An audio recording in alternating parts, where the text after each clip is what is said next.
आप सभी को दोबारा मेरा नमस्कार। ये जो सेशन है ये secrets of law of attraction पे है।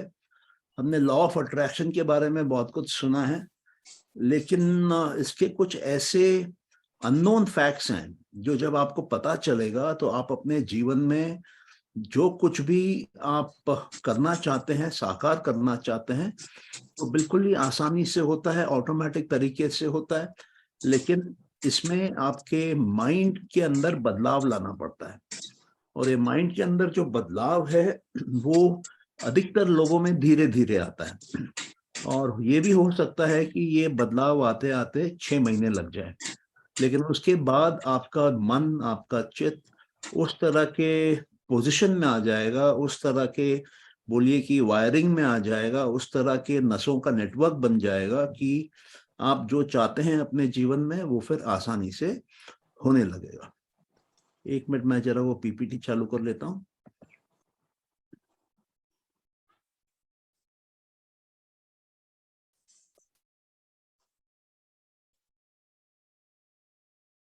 आप लोग देख पा रहे हैं? हाँ सर।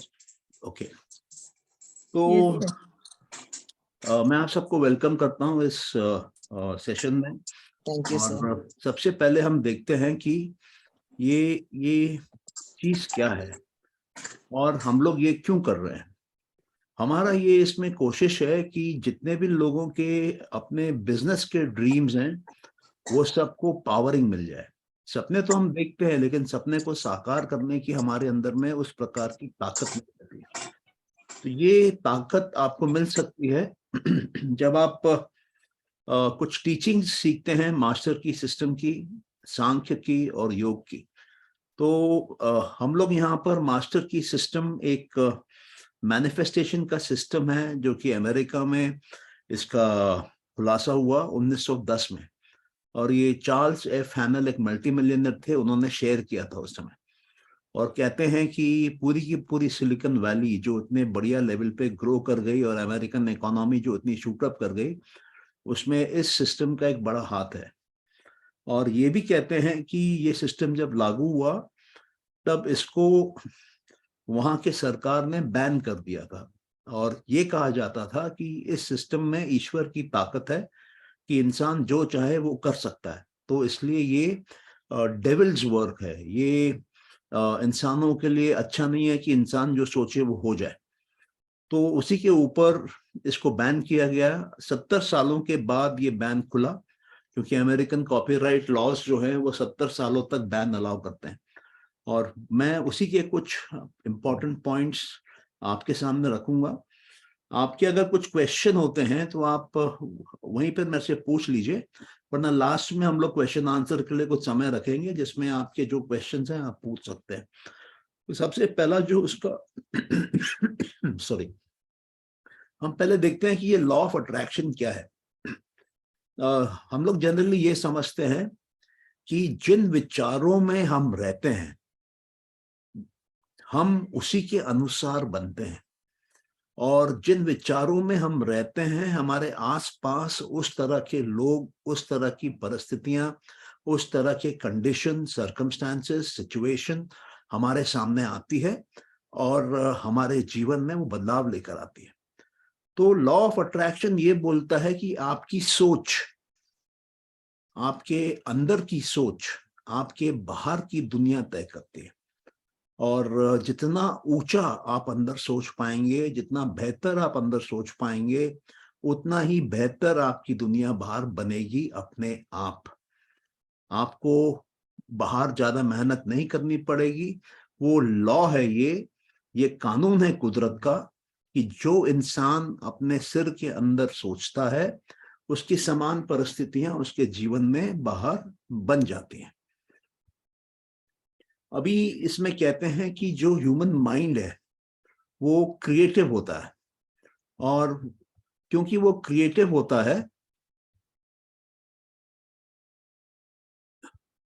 ह्यूमन माइंड जो है वो क्रिएटिव होता है, इसका मतलब वो कुछ ना कुछ नया बनाता रहता है, वो एक जगह टिकता नहीं है, एक जगह रुकता नहीं है।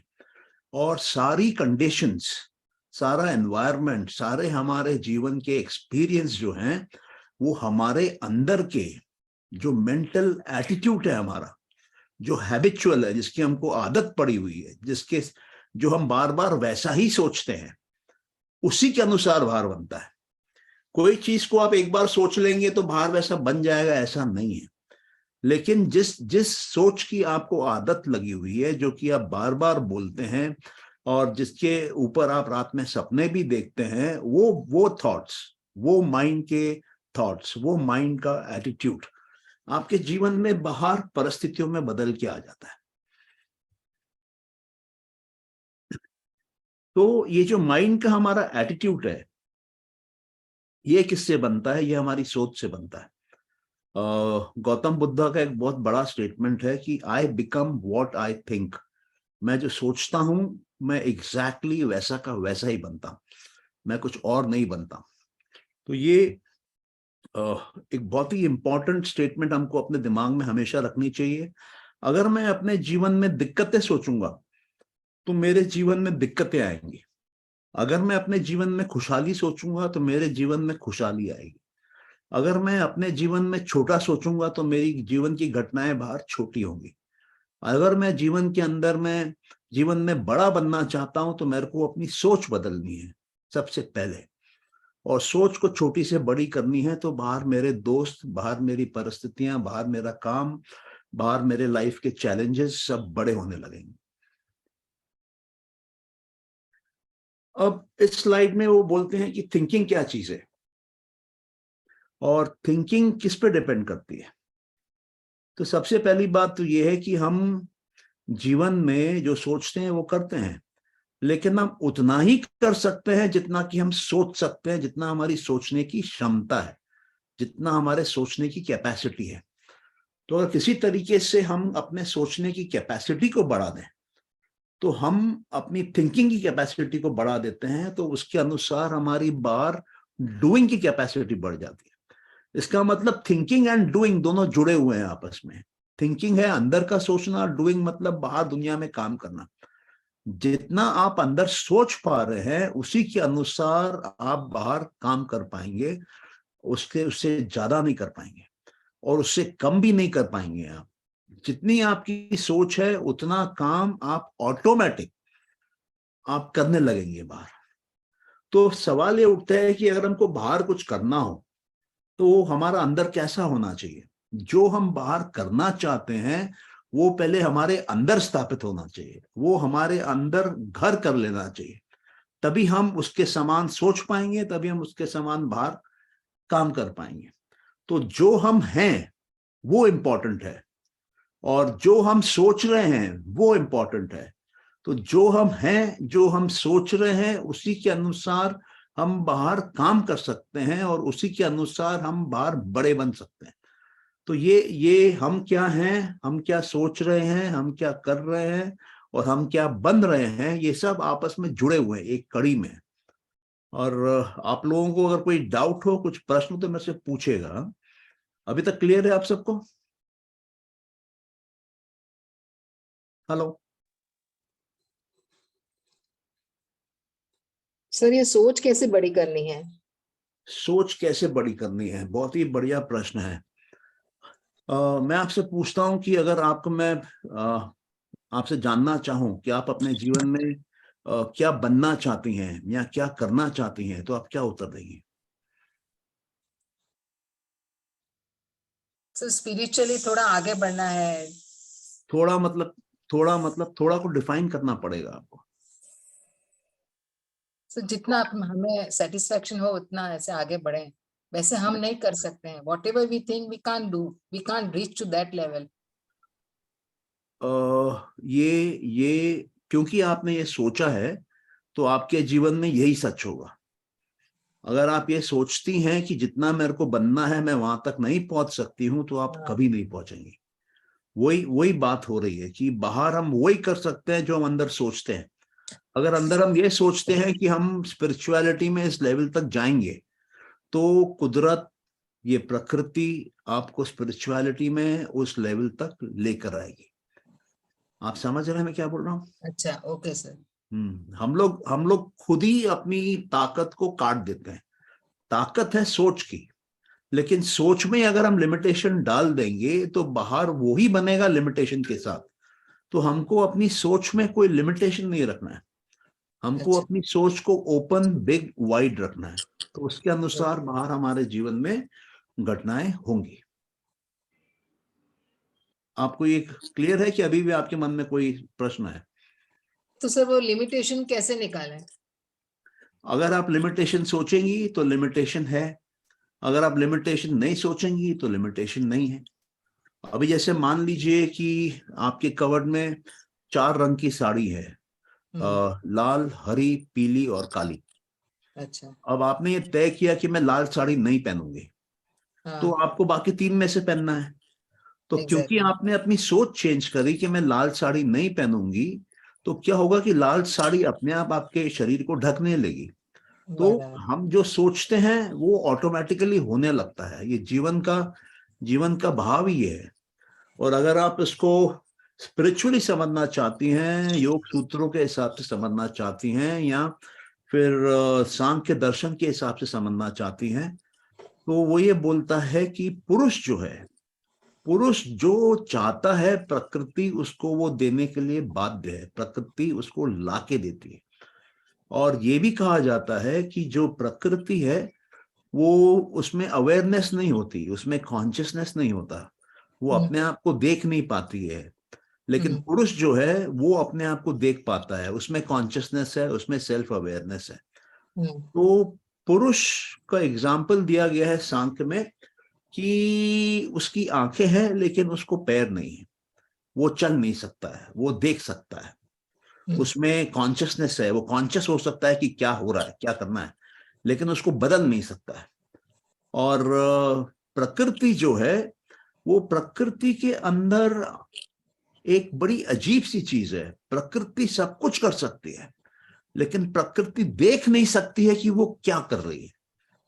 तो प्रकृति के पास आंखें नहीं है लेकिन प्रकृति के पास पूरा शरीर है, हाथ है, पैर है, दौड़ सकती है, उड़ सकती है, पहाड़ों को उठा सकती है, समुद्र को पी जा सकती है, वो सब कुछ कर सकती है। लेकिन वो क्या कर रही है वो देख नहीं सकती। तो इसलिए ये बहुत बड़ा प्रश्न है कि प्रकृति को कंट्रोल कौन कर रहा है, प्रकृति किसके कहने पे चल रही है। तो सांख्य में कहा जाता है और योग में कहा जाता है कि प्रकृति पुरुष के कहने पे चल रही है। ये पुरुष जो है, जो देख रहा है लेकिन चल नहीं पा रहा है, वो प्रकृति के कंधे के ऊपर बैठा हुआ है और वो प्रकृति को इशारा करता है कि अब इस दिशा में जाओ, अब उस दिशा में जाओ, अब वहां से ये उठाओ, इसका मुझे भोग कराओ। तो प्रकृति पुरुष के इच्छाओं के अनुसार ही भोग कराती रहती है। और जब सारे भोग हो जाते हैं जो पुरुष चाहता है, तब प्रकृति उससे पूछती है कि क्या मैं आपको मोक्ष तक छोड़कर आऊं, क्या आप मुक्त होना चाहते हैं मुझसे, क्या आपको और भी कुछ देखना है। तो अगर पुरुष ये कह दे कि नहीं, मेरे को जो देखना था, जो मेरे को भोग लेना था, जो एक्सपीरियंस लेना था, मैं ले चुका हूं, अब मेरे को तुम प्रकृति से मुक्त करो, अपने आप से मुक्त करो, मैं मोक्ष में जाना चाहता हूं, निर्वाण में जाना चाहता हूं, कैवल्य में जाना चाहता हूं। तो वही प्रकृति उस पुरुष को फिर मोक्ष के द्वार पे छोड़ के आती है और पुरुष वहां से प्रकृति के अंदर से निकल जाता है, हमेशा के लिए मुक्त हो जाता है। तो ये हमारी भारतीय फिलॉसफी है और इसी को इन्होंने अलग ढंग से लॉ ऑफ अट्रैक्शन के रूप में रखा है कि आप जो सोचेंगे वो होगा, क्योंकि जो आप सोच रहे हैं वो प्रकृति सुन रही है और प्रकृति उसको कर रही है। मेरे ख्याल से अभी आपको ये चीज क्लियर सर, हुई। Thank you sir. हाँ, यस सर। ओके। तो जीवन में ये बहुत जरूरी है कि हम समझें कि हम यहाँ पर क्यों आए हैं। हम यहाँ पे भोग करने आए हैं, हम यहाँ पे एक्सपीरियंस लेने आए हैं, हम यहाँ पे दुनिया के अलग अलग रंगों को देखने आए हैं। और जब हमारी पूरी तृप्ति हो जाती है प्रकृति के भिन्न भिन्न रंगों से, भिन्न भिन्न नाचों से, तब हम ये प्रकृति को छोड़ के तब जाना चाहते हैं, क्योंकि अब और कोई इच्छा रही नहीं। तब आप मुक्त होके चले जाते हैं। आप कुछ इस प्रकार से समझ लीजिए कि ये प्रकृति, ये धरती एक मूवी हॉल है जहाँ पे हम आते हैं और प्रकृति को इंस्ट्रक्शन देते हैं कि हमको ये मनपसंद मूवी दिखाओ, हमने मान लीजिए उसको 100 मूवी की लिस्ट दे दी और प्रकृति वो मूवी दिखाते रहेगी हमको अपने आप एक एक करके, और जब वो 100 मूवीज खत्म हो जाएंगी तब प्रकृति बोलेगी और भी कुछ देखना है तो बताइए, मैं आपको वो भी दिखाती हूँ। आप बोलेंगे नहीं, मेरे को जो देखना था मेरा हो गया। तो प्रकृति पूछेगी मोक्ष, आप बोलेंगे हाँ, तो छोड़ के आएगी। मान लीजिए आप बोलते हैं नहीं, मेरा मन तो भरा नहीं, मेरे को तो ये 1000 मूवीज और देखनी है।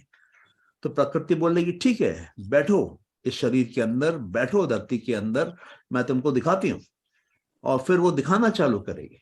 और मान लीजिए कि वो 1000 में से 500 मूवी दिखाने के बाद आपका शरीर जो है वो थक गया और आपने वो शरीर को त्याग दिया, तो प्रकृति आपको उसके बाद वाले जन्म में वापस वो 500 मूवी जो छूट गई थी वो आपको दिखाना चालू करेगी। जब तक आप देखना चाहेंगे तब तक वो दिखाएगी, जो आप देखना चाहेंगे वो दिखाएगी, जिसको आप दिखाना चाहेंगे उसको वो दिखाएगी। अगर आपको अमेरिका का प्रेसिडेंट बनना है और इस जन्म में संभव नहीं है आपके लिए, तो प्रकृति आपको अगले जन्म में बनाएगी या उसके बाद वाले जन्म में बनाएगी या उसके और बाद वाले जन्म में बनाएगी। लेकिन जब तक आपको वो भोग नहीं कराएगी तब तक आपको अपने अंदर से जाने नहीं देगी। आप प्रकृति के अंदर रहेंगे और अलग अलग शरीरों में रहेंगे, अलग अलग जीवन काटेंगे, लेकिन जब वो भोग खत्म होगा तभी आपकी मुक्ति है। बिना वो भोग सारे खत्म किए मुक्ति नहीं है। इसलिए मुक्ति हम सबका एक अधिकार है, और जितना जल्दी हम अपने इच्छाओं को पूर्ण कर लें, जितना जल्दी हम अपने रुपए की जरूरतों को पूर्ण कर लें, उतना ही जल्दी प्रकृति हमको दिखाएगी। अगर हम प्रकृति को बोलेंगे मेरे को ये सब 2 साल में करना है, प्रकृति 2 साल में करेगी। अगर हम बोलेंगे मेरे को 20 साल में करना है, प्रकृति 20 साल में करेगी। आप बोलेंगे मेरे को 20 जन्म में करना है, प्रकृति 20 जन्म में करेगी। प्रकृति सेविका है, प्रकृति दासी है, प्रकृति है ही इसी के लिए कि पुरुष भोग कर सके। तो हम सब पुरुष हैं, हमारे अंदर की जो आत्माएं हैं ये सब पुरुष हैं, और ये हम भोग करने आए हैं। और लॉ ऑफ अट्रैक्शन वही बोलता है। लेकिन क्या है कि इसके इस लॉ का, इस कानून का लोग अलग अलग मतलब निकालते हैं। इसलिए हम लोग ने इस सीरीज का नाम रखा है secrets of law of attraction, कि ये जो हकीकत है पुरुष और प्रकृति के बीच का जो रिश्ता है वो क्या है और कैसे आप उससे फायदा उठा सकते हैं, कैसे आप अपने जीवन में सब कुछ पा सकते हैं। तो आप देखेंगे कि यही बुद्धि अगर आप अपने बच्चों को देते हैं, अपने पति को देते हैं, अपने रिश्तेदारों को देते हैं, अपने दोस्तों को देते हैं, तो वो उनके जीवन में भी साकार होने लगेगा। क्योंकि लोगों को ये विद्या नहीं है, लोगों को ये जानकारी नहीं है, इसलिए वो अविद्या में है। और क्योंकि वो अविद्या में है इसलिए वो दुखी है, और उनका दुख कभी खत्म होता है, कभी फिर आ जाता है, फिर खत्म होता है, फिर आ जाता है। इसलिए इस चीज को समझना बहुत जरूरी है। इसलिए मैं इसको कई बार रिपीट करके समझा रहा हूं, कि आपको जो चाहिए आपको मिलेगा, और प्रकृति ही लाके देगी। और प्रकृति बनी किसके लिए है? अगर कोई पुरुष भोग करने के लिए नहीं है तो प्रकृति का काम ही क्या है? प्रकृति नहीं रहती है। फिर प्रकृति मूल प्रकृति की स्थिति में चली जाती है और लुप्त हो जाती है, वो प्रकृति दिखाई नहीं देती फिर। लेकिन अगर आपकी इच्छाएं सात्विक हैं तो प्रकृति आपके सामने सात्विक प्रकृति के रूप में आएगी। अगर आपकी इच्छाएं राजसिक हैं तो प्रकृति आपके सामने राजसिक प्रकृति के रूप में आएगी। और अगर आपकी इच्छाएं तामसिक हैं तो ये प्रकृति आपके सामने तामसिक रूप में आएगी। जैसा आप चाहेंगे वैसा आएगी, जितनी बार आप चाहेंगे उतनी बार आएगी, जो आप चाहेंगे वो लाके देगी। आप समझ पा रहे हैं कितनी बड़ी बात है ये? Yes sir. सर एक चीज ये है कि आपने जब एटीट्यूड के बाद जो भी कहा वो तो समझ में आ रहा है, वो अनुभव भी है कि कैसे प्रकृति काम कर रही है। लेकिन वो जो एटीट्यूड जिसकी आप बात कर रहे हैं, वो जैसे आप कह रहे हैं कि तामसिक है, राजसिक है, सात्विक है, वो एटीट्यूड खुद ब खुद आता है या आपके पिछले संस्कार के साथ आता है या आपका एनवायरनमेंट आपको देता है? वो कितना टाइम लेता है जो एटीट्यूड जिसकी आप बात करें कि वो द राइट एटीट्यूड? क्योंकि एटीट्यूड तो तामसिक भी है, राजसिक भी है और सात्विक भी है। वो भी जो आपने कहा कि उसके बाद जो प्रकृति आप जो सोचेंगे वो आपको देगी, वो आपको आपके लिए काम करेगी, ये तो सही है और अनुभव भी है इसमें। लेकिन कि जो आपका एटीट्यूड है वो राजसिक है, तामसिक है और सात्विक है, इस वो कैसे आएगा कि वो तामसिक आए और सात्विक आए? मैं आपको उत्तर देता हूँ उसका। आपका प्रश्न अच्छा प्रश्न है, गहरा प्रश्न है। देखिए, जो भी इच्छा है, वो इच्छा हमेशा एक नहीं रह सकती है। वो इच्छा बदलती है, क्योंकि प्रकृति कभी एक जगह रह नहीं सकती है। प्रकृति में जो रजस का तत्व है वो बदलाव का तत्व है, वो समय के साथ बदलती है। अगर आप एक दिए को देखेंगे तो दिए की जो फ्लेम है, दिए के जो लौ है, वो हिलती रहती है, बायां दायां ऊपर नीचे, कभी तेज कभी कम, वो कॉन्स्टेंटली चेंजिंग है। उसी प्रकार से ये प्रकृति है। ये प्रकृति सात्विक, तामसिक, राजसिक, इन तीनों में खेलती है, और जैसा आप चाहेंगे वैसा बनती है। अगर आपने ये तय किया है कि मैं इस जीवन में आया हूं और मेरे को सिर्फ तमस और तमस ही एंजॉय करना है, तो प्रकृति आपको सिर्फ तमस और तमस दिखाएगी। लेकिन ये तमस, आपने भरपूर बोलिए, बुराई, गलत बातें, स्थूल चीजें, हेवीनेस, इनर्शिया, इन सब में आप उलझे हुए रहे, तो कब तक? 1 जीवन, 2 जीवन, 3 जीवन, 10 जीवन, 20 जीवन, 200 जीवन, कहीं ना कहीं वो पूरी होगी इच्छाएं।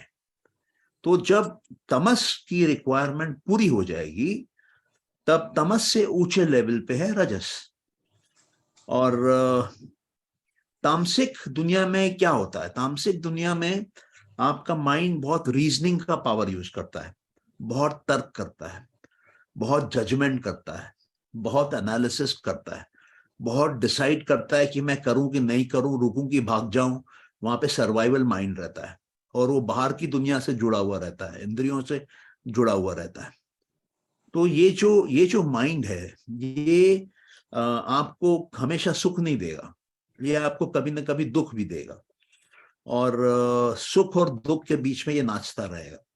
जब आपको ये समझ में आएगा, आपको मतलब आपके मानस को, आपके कॉन्शियस माइंड को जब ये समझ में आएगा कि मैं जो भी भोग कर रहा हूं वो सुख भी है और दुख भी है, लेकिन मेरे को दुख नहीं चाहिए, मेरे को दुख का निवारण चाहिए, तो हो सकता है कि वो एक जन्म में सीधा ही सात्विक हो जाए, या ये भी हो सकता है कि अगले जन्म में या उसी जन्म में कुछ समय के बाद वो राजसिक हो जाए।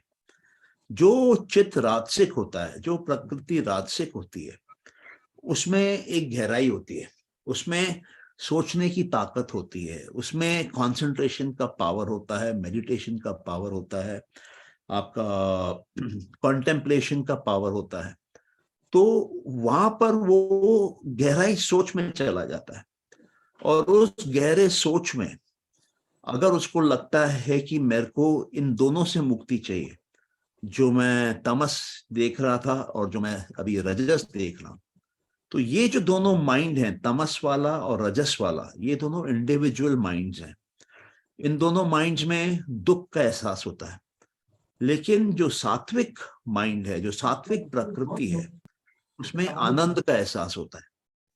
तो कभी उसको बीच में जब आनंद मिलता है, तब वो कोशिश करता है कि मैं अपने इस आनंद को फिर से पाऊं, और उसी के उस पे वो आनंद के पीछे दौड़ने लगता है। तो जब तक उसको आनंद का एहसास नहीं होगा, तब तक वो समझेगा नहीं आनंद क्या है, एक्सट्रीम खुशी क्या है, ब्लिसफुलनेस क्या है। लेकिन क्योंकि प्रकृति बदल रही है, एक जगह खड़ी नहीं होती है, वो कभी ना कभी उसको आनंद की झलक देती है, आनंद का एक्सपीरियंस देती है, 5 मिनट, 10 मिनट, 15 मिनट, 20 मिनट, आधा घंटा। अब वो चाहता है कि नहीं, मैं आनंद में जाऊं, मैं आनंद में ही रहूं, मैं ये दुनिया भर के किचकिच से बाहर निकलूं, मैं तर्क और वितर्क की दुनिया से बाहर निकलूं, मैं किसी के बारे में गलत सोचूं और गहरा सोचूं, उससे बाहर निकलूं। तब वो सात्विक प्रकृति में आता है, और तब वो आनंद का एहसास करता है, और तब उसका माइंड जो है वो यूनिवर्सल हो जाता है। अब उसका माइंड इंडिविजुअल नहीं रहता है, अब उसको आनंद आता है, उसको भाईचारा दिखता है सब लोगों के बीच में। तो उसके मन में universal love, universal brotherhood, oneness, togetherness, ये सब उसके अंदर में भाव आने लगते हैं। जब वो तामसिक और राजसिक प्रकृति में होता है, क्योंकि वो इंडिविजुअल माइंड है वहां पर, तो वहां पे सेल्फिश होता है। लेकिन जब वो ऊपर आता है, जब वो आनंद की दुनिया में आता है, अब वो सेल्फलेस होता है।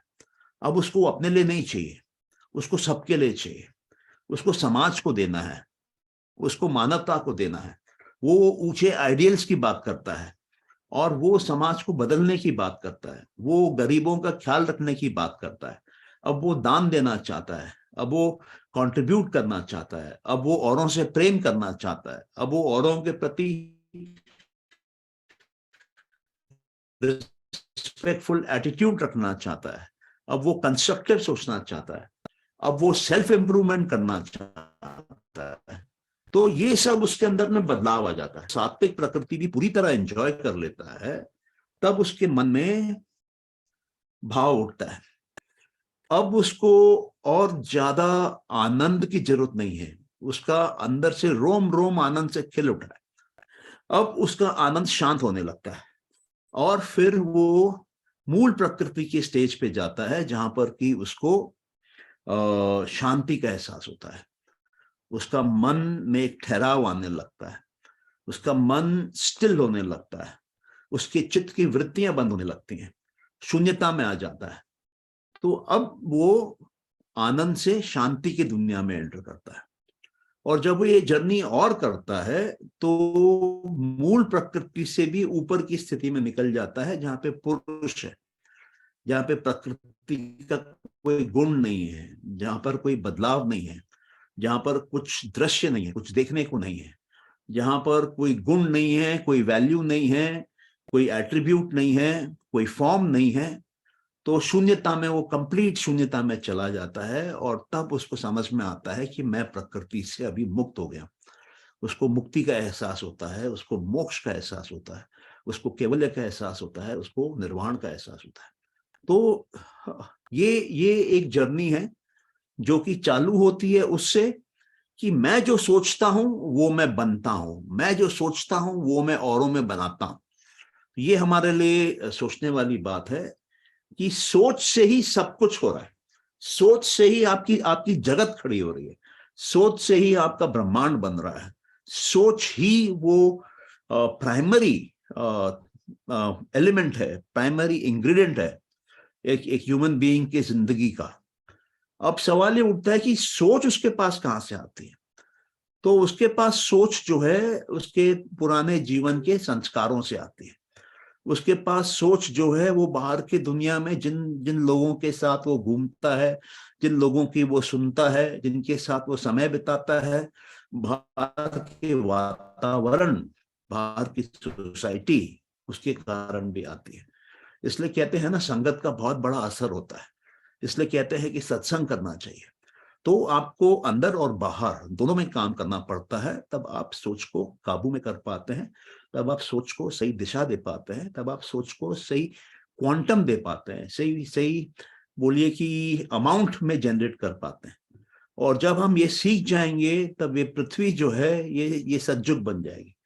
पृथ्वी को सज्जुग बनाने का यही तरीका है कि हम अपने सोच को अपने काबू में करें, पहले आनंद में जाएं, फिर शांति में जाएं, फिर मुक्ति में जाएं। तो ये मेरे ख्याल से अगर आप पकड़ लेंगे और उसको प्रैक्टिस करेंगे तो बहुत बड़ा ट्रांसफॉर्मेशन हो जाएगा आपकी लाइफ में, एक अवेकनिंग हो जाएगी, एक एनलाइटनमेंट हो जाएगी। क्या और कोई प्रश्न?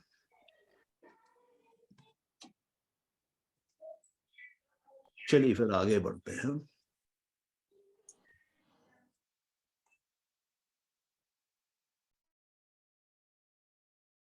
अंदर की जो दुनिया है हमारे अंदर एक दुनिया है।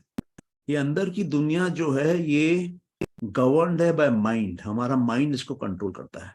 और जितना हम अपने अंदर की दुनिया के बारे में जानेंगे, जितना हम अंदर की दुनिया के बारे में कॉन्शियस होंगे, अवेयर होंगे, उतने ही हमारे प्रॉब्लम्स के लिए बड़े बड़े सॉल्यूशन निकल के आ जाएंगे।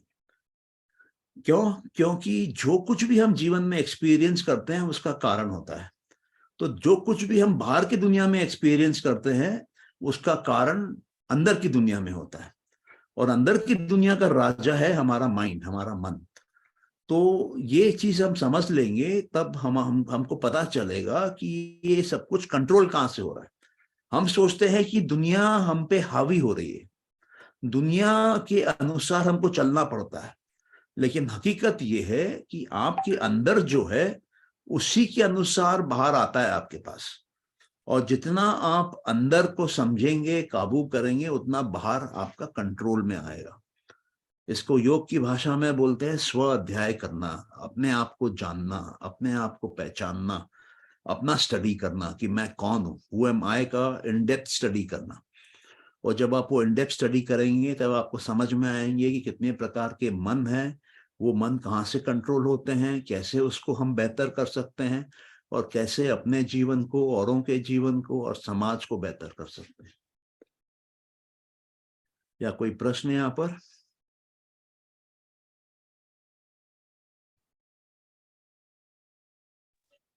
नहीं सर, क्लियर है। क्लियर है, ओके। तो देखिए, सद्युग लाना बहुत इजी है, अपने जीवन में बदलाव करना बहुत इजी है। और थोड़ा सा इसको और आगे देखते हैं।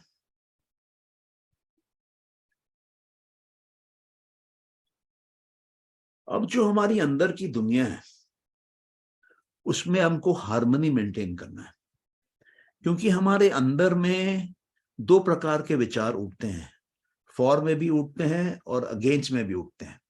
तो हमको कई बार लगता है कि हमारा मन अंदर ही अंदर जंग कर रहा है, अंदर ही अंदर किसी प्रकार का द्वंद्व चल रहा है, अंदर ही अंदर एक ड्युअलिटी चल रही है, एक ऑपोजिट चल रहा है। हमको ऊंचा भी दिखता है तो नीचा भी दिखता है, हमको मोटा भी दिखता है तो पतला भी दिखता है, हमको अच्छा भी दिखता है तो बुरा भी दिखता है।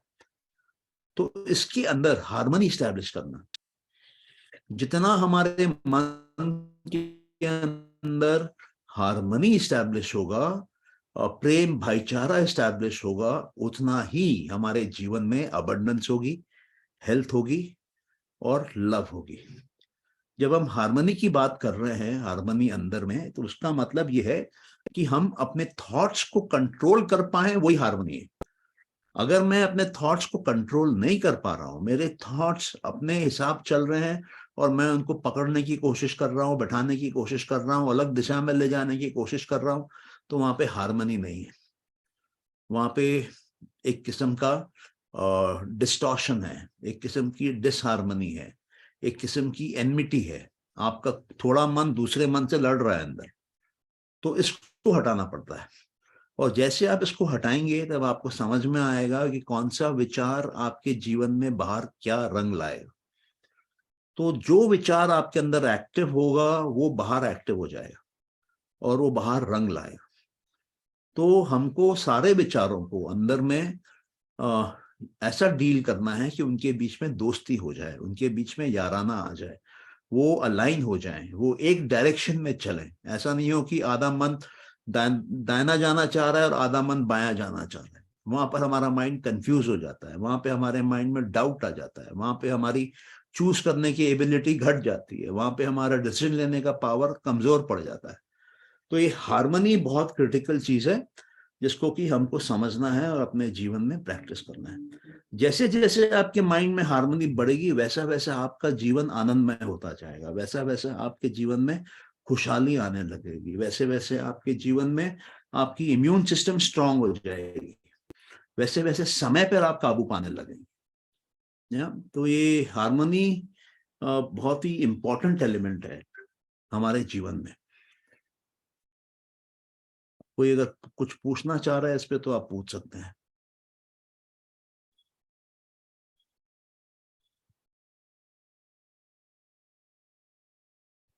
चलिए आगे बढ़ते हैं। नहीं sir, can you repeat? This is doesn't touch my mind. You want me to repeat about harmony? Yes. Okay. Then let us engage in a question answer. What do you think is harmony?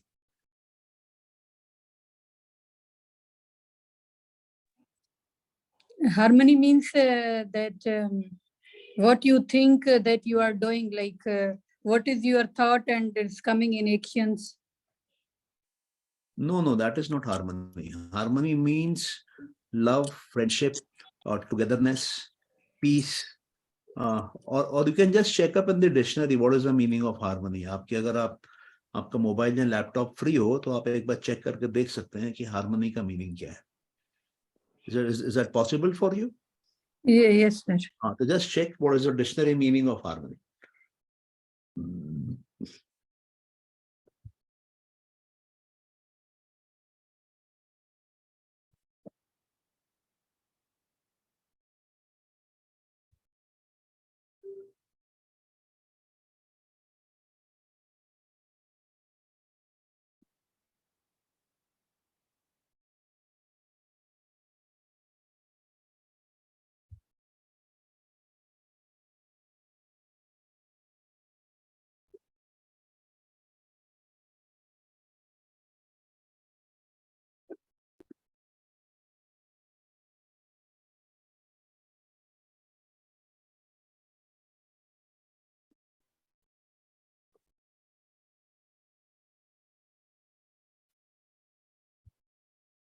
Did you get the meaning?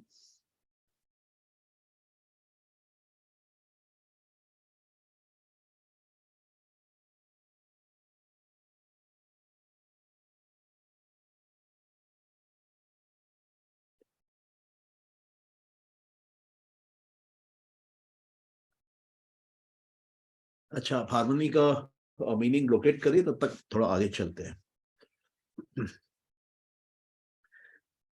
जैसे जैसे हमारे अंदर जो power है, हमारे अंदर की power, हमारे खोपड़ी की पावर, इसकी पावर, जैसे जैसे हमारे अंदर ये पावर का पता चलता है हमको, और जैसे जैसे इसका हम मेंटल पोजीशन लेते हैं, इसके नॉलेज का, इस पावर के नॉलेज का, वैसे वैसे हमारे पास ये पावर की एक्चुअल पोजीशन आ जाती है.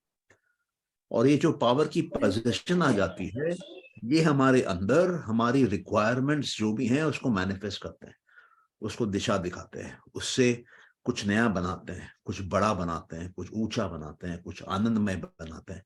हमारी जरूरतों को पूरा करने का ये तरीका है. या तो जितना हम अंदर की दुनिया के प्रति अपनी कॉन्शियसनेस बढ़ाएंगे, अंदर की दुनिया की जानकारी हासिल करेंगे, उतना ही हमारा मेंटल पोजीशन आ जाता है इस नॉलेज का. और जब, क्योंकि हमको मेंटल पोजीशन आ गया, वो नॉलेज हमारा हो गया, वो पावर हमारा हो गया. अंदर की दुनिया का पावर है, हमको पता नहीं है, लेकिन जैसे ही हमको पता चलता है वो नॉलेज हमारी हो गई, और वो पावर फिर हमारे लिए काम करेगा, और हमको जो चाहिए वो पावर से जो संभव होगा वो हमको बना के देगा, ला के देगा, हमारे सामने पेश करेगा उसको. इसलिए अंदर का दुनिया के बारे में जानना बहुत जरूरी है, और इसलिए जानने की पूरी एक साइंस है जिसको कि स्व अध्याय बोलते हैं. स्व मतलब सेल्फ, अध्याय मतलब स्टडी, सेल्फ स्टडी. आप सेल्फ के बारे में, अपने बारे में जानकारी ले रहे हैं कि आप कौन हैं. जैसे मेरे केस में अगर मैं बोलूं कि मैं संजय हूं, वो तो नाम दिया हुआ है. मेरा सेकंड नेम भगवान है, वो मेरे पिताजी का नाम है. मेरा फैमिली सरनेम मनसुखानी है, वो वापस मेरे परिवार की है, वो मेरी नहीं है. तो मेरा क्या है? फिर मेरे को बचपन में बोला गया कि तुम सिंधी हो, तुम हिंदू हो, तुम भारतीय हो. तो ये सब बाहर से दिया हुआ है. ईश्वर ने मुझे मां के कोख से इस खोपड़ी के अंदर क्या दिया वो मुझे मालूम होना चाहिए, और जब मुझे वो मालूम होगा तभी ही मैं कुछ जगह पर पहुंच पाऊंगा, उस अंदर की ताकत का उपयोग कर पाऊंगा, उस अंदर के चित्त में शक्ति ला पाऊंगा. उस चित्त के माध्यम से मैं अपने विभिन्न विभिन्न तरह के माइंड्स को कंट्रोल कर पाऊंगा, और जो मैं चाहता हूं, जिस ऊंचाई तक मैं पहुंचना चाहता हूं, मैं उस ऊंचाई तक पहुंचूंगा.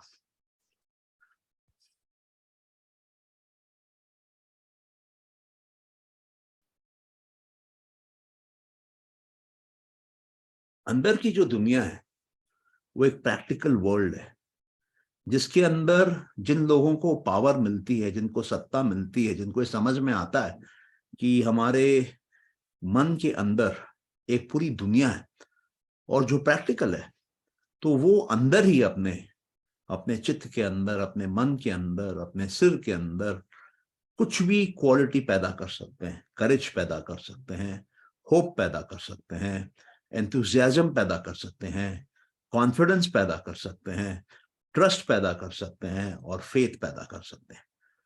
तो जो कुछ भी आप अक्यूमुलेट करना चाहेंगे वो आपको मिलने लगेगा अंदर, और जो कुछ भी आप अंदर से छोड़ना चाहेंगे, स्कैटर करना चाहेंगे, वो स्कैटर होने लगेगा अंदर।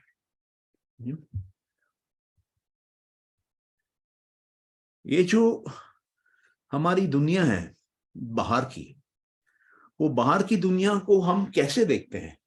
वो बाहर की दुनिया को हम एक माइंड से देखते हैं जो कि ऑब्जेक्ट्स के अराउंड ट्यून्ड है, जो कि कॉन्शियस माइंड हम बोल सकते हैं उसको। वो जागरूक मन है हमारा, वो जागृत अवस्था में बाहर दुनिया में काम करता है, वस्तुओं को देखता है, उनका सिग्नल 5 ज्ञान इंद्रियों के द्वारा अंदर लेके आता है। और जो हमारा ब्रेन है वो इसका ऑर्गन है, और वो इसको कंट्रोल करता है। और जो हमारी सेरेब्रोस्पाइनल सिस्टम है, हमारे स्पाइनल कॉर्ड में, रीढ़ की हड्डी में जो नसें हैं, वो कॉन्शियस कम्युनिकेशन करती हैं हमारे शरीर के एक एक अंग से और हमारे एक एक ज्ञान इंद्री से। तो ये जो सिस्टम ऑफ नसें हैं, जो सिस्टम ऑफ नर्व्स है, ये बाहर के अलग अलग सिग्नल्स पे, अलग अलग इफेक्ट पे वर्क करती है। ये बाहर से लाइट अंदर लेती हैं, हीट गर्मी अंदर लेती हैं, गंध अंदर लेती हैं, साउंड को, आवाज को, ध्वनि को अंदर लेती हैं, और टेस्ट को अंदर लेती हैं। तो बस ये 5 ही द्वार हैं जिसके द्वारा हम अपने अंदर बाहर की दुनिया को ले सकते हैं, बाहर की दुनिया को समझ सकते हैं, बाहर की दुनिया को परख सकते हैं, और उसी के अनुसार हम उसको अपने अंदर स्टोर करते हैं, और उसी के अनुसार हम फिर वापस बाहर की दुनिया में काम करते हैं, लेकिन इस बार 5 कर्म इंद्रियों के द्वारा। तो हमारे जो दरवाजे हैं अंदर बाहर के, वो इंद्रियां हैं। अंदर ज्ञान लाने की 5 ज्ञान इंद्रियां हैं, बाहर की दुनिया को बदलने के लिए, बाहर की दुनिया को बदलाव के लिए, बाहर की दुनिया को चेंज के लिए, बाहर की दुनिया को अपने अनुसार करने के लिए, अपने आप से आनंद पाने के लिए। जो बाहर की दुनिया है वो हमारे ब्रेन से जुड़ी हुई है, हमारे ज्ञान इंद्रियों के द्वारा अंदर लेती है नॉलेज, और कर्म इंद्रियों के द्वारा बाहर बेचती है नॉलेज। तो ये जो खेला है अंदर आने का और बाहर जाने का, ये चीज को हम मानव जीवन बोलते हैं। इसी से हम बाहर की दुनिया से प्रभावित होते हैं और बाहर की दुनिया पे अपना प्रभाव डालते हैं। हमारी अंदर की जो दुनिया है उसके साथ हम जो जुड़े हुए हैं, उस माइंड को सबकॉन्शियस माइंड बोलते हैं। और सोलर प्लेक्सस नाम का हमारे अंदर एक ऑर्गन है, ये हृदय के पास है, जो कहते हैं कि सबकॉन्शियस माइंड को रिप्रेजेंट करता है। यहाँ से ढेर सारी नसें निकलती हैं बाहर। ये जो हमारे अंदर का सबकॉन्शियस माइंड है, उसके द्वारा हम और एक गहरे माइंड से जुड़ते हैं, इनफाइनाइट माइंड से जुड़ते हैं, जिसको कि यूनिवर्सल माइंड बोलते हैं। और ये यूनिवर्सल माइंड के माध्यम से इस सृष्टि की ताकतें हमारे साथ जुड़ती हैं और हमारे अंदर में बदलाव लाती हैं, और हमारे माध्यम से बाहर दुनिया में बदलाव लाती हैं। तो हमारे लिए इन 3 माइंड्स को समझना बहुत जरूरी है।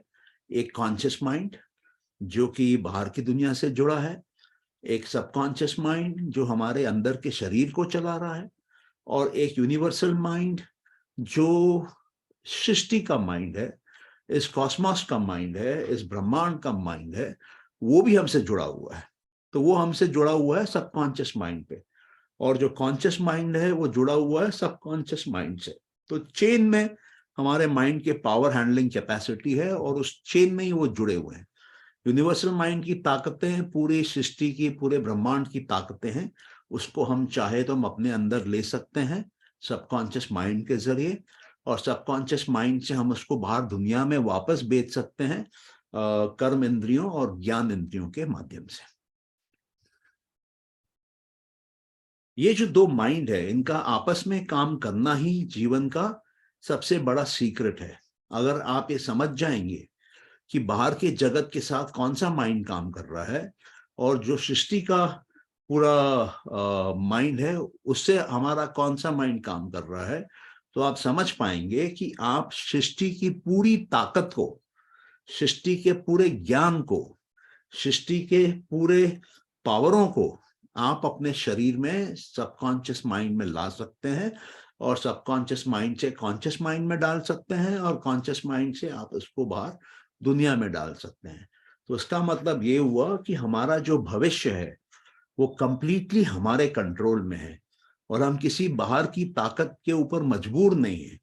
हर इंसान के पास सोलर प्लेक्सस है, हर इंसान को सबकॉन्शियस माइंड है, हर इंसान का सबकॉन्शियस माइंड यूनिवर्सल माइंड से जुड़ा हुआ है और जब हम उसको एक्टिवेट करते हैं, जब हम उसमें कनेक्शन प्रॉपर करते हैं, उसकी ऊर्जा लेना चालू करते हैं, तो हम अपने आसपास के वातावरण, अपने आसपास की प्रकृति, अपने आसपास के लोगों में बहुत बड़ा बदलाव ला सकते हैं और अपने जीवन को भी कंप्लीटली अपने कंट्रोल में चला सकते हैं। ये जो यूनिवर्सल माइंड है ये स्टैटिक है, पोटेंशियल एनर्जी है, इसमें कोई मूवमेंट बोल के नहीं है, लेकिन ये पूरी की पूरी ताकत जो है सिर्फ एक इंडिविजुअल माइंड के थ्रू ही निकल सकती है, एक इंडिविजुअल के थ्रू ही निकल सकती है। तो एक इंडिविजुअल के पास दो माइंड है, एक इंडिविजुअल के पास कॉन्शियस माइंड है दुनिया से डील करने के लिए, एक इंडिविजुअल के पास सबकॉन्शियस माइंड है अपने शरीर को चलाने के लिए, और एक इंडिविजुअल के पास जो ये सबकॉन्शियस माइंड है उससे वो यूनिवर्सल माइंड से जुड़ सकता है, ब्रह्मांड के माइंड से जुड़ सकता है, सृष्टि के माइंड से जुड़ सकता है और उसकी सारी ताकतें जो कि विराट हैं उसको अपने अंदर उतार सकता है और अपने माध्यम से बाहर बदलाव ला सकता है। आप कैसे यूनिवर्सल माइंड पे एक्ट करेंगे? जैसे मैंने पहले कहा था कि सोच से ही सब होता है, आप जो अंदर सोचते हैं उसी के अनुसार बाहर आपकी दुनिया बनती है।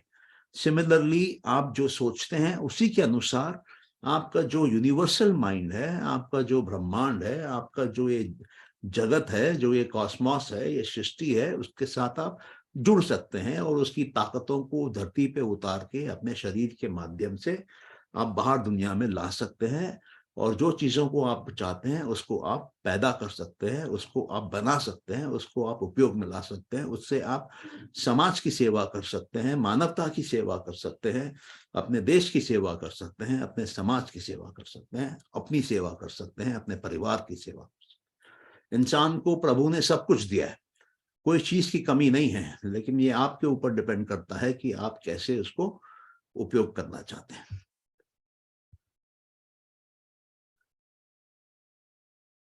ये माइंड जो है हमारा, जो इंडिविजुअल माइंड है, उसके अंदर थॉट्स पैदा होते हैं, उसके अंदर विचार पैदा होते हैं और ये जो थॉट्स है वो डायनामिक है। थॉट, विचार, सोच एक जगह रुकती नहीं है, वो चलती है, वो डायनामिक है। और माइंड जो अपने आप में है वो स्टैटिक है, माइंड मूव नहीं करता है। माइंड में जो थॉट पैदा होते हैं वो मूव करता है।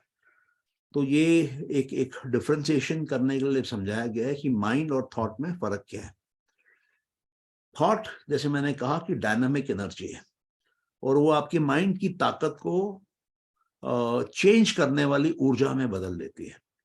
और जो भी आपका थॉट है वो कारण बनता है बाहर की कंडीशन का, वो कारण बनता है बाहर की दुनिया में बदलाव लाने का, वो कारण बनता है बाहर की दुनिया में आपको नाम, शोहरत, रुपया देने का।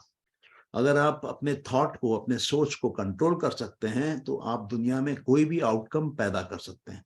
बाहर की दुनिया फिर पूरी की पूरी आपके कंप्लीट कंट्रोल में आ जाती है, आपके मुट्ठी में आ जाती है।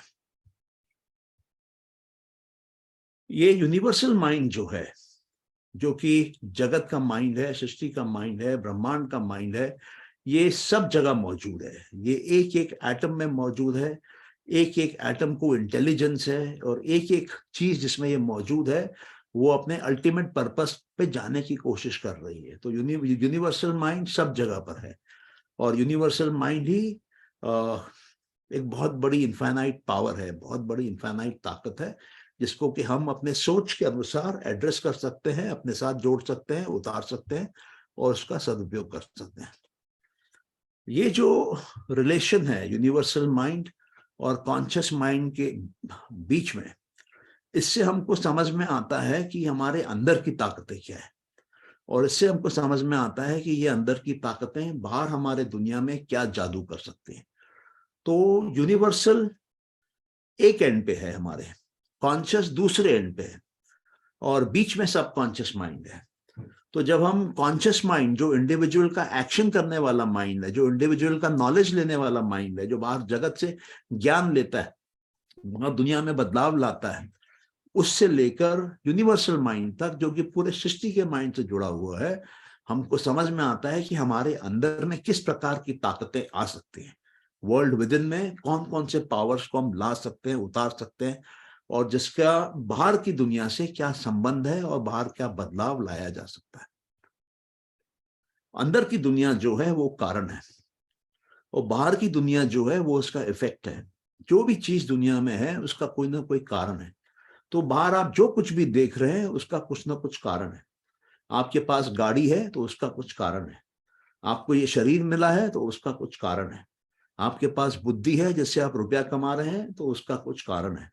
तो हर चीज का कारण है, और हर चीज का जो कारण अगर आप ढूंढने बैठेंगे तो आप पाएंगे अंत में सारे कारण मन के अंदर से पैदा होते हैं, वर्ल्ड विद इन से पैदा होते हैं। और जो कुछ भी बाहर आपको दुनिया में दिखाई देता है वो उसका इफेक्ट है, उसका रिजल्ट है। एक्शन होने के बाद वो नतीजा निकला है उसका। हम जनरली क्या कोशिश करते हैं, हम बाहर की दुनिया को बाहर चेंज करने की कोशिश करते हैं, लेकिन बाहर जो है वो तो इफेक्ट है, हमको तो कारण को चेंज करना है। तो इसलिए जो बुद्धिमान लोग होते हैं वो अपने अंदर बदलाव लाते हैं, जिससे बाहर बदलाव ऑटोमेटिक आने लगता है। और जिन लोगों को ये जानकारी नहीं है, जो अविद्या में है, जिनको ये नहीं मालूम कि वो कौन है और क्या उनकी क्षमता है, क्या उनकी शक्ति है, वो बाहर की दुनिया में जाके बाहर बदलाव लाने का कोशिश करते हैं, और उसमें उनको बहुत मेहनत करनी पड़ती है।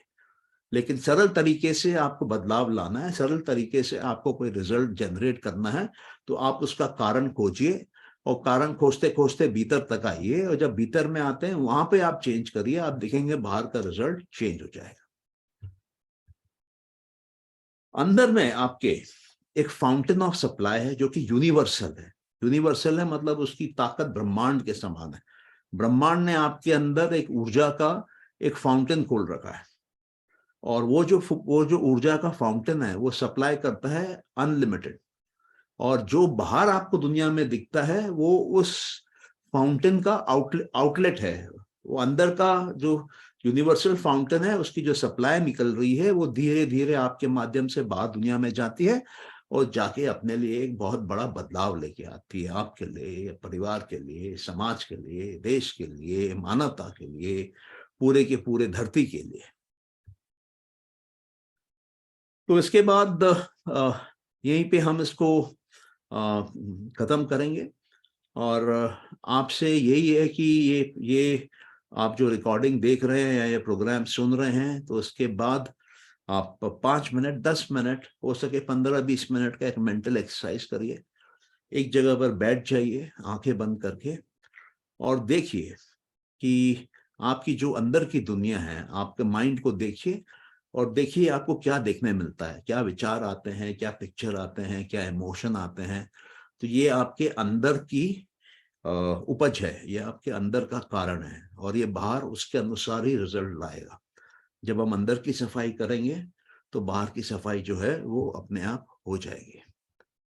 हम लोग लोगों को हेल्प करते हैं बिजनेस के गोल्स को अचीव करने में, और इसके लिए हम कोचिंग देते हैं। तो ये आप में से कोई भी अगर इंटरेस्टेड हो तो ये व्हाट्सएप नंबर पे आप कांटेक्ट कर सकते हैं, यहाँ ये ईमेल आईडी पे आप कांटेक्ट कर सकते हैं। चलिए, आपका बहुत बहुत शुक्रिया, थैंक यू।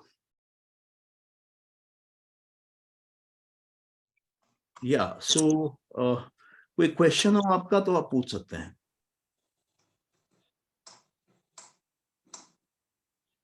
कितनी अजीब बात है ना कि पूरी कुदरत की ऊर्जा आपके शरीर तक आती है, और आपको उसको समझना है, आपको उसको मांगना है, और उस ताकत को आपको लेके बाहर दुनिया में जाना है।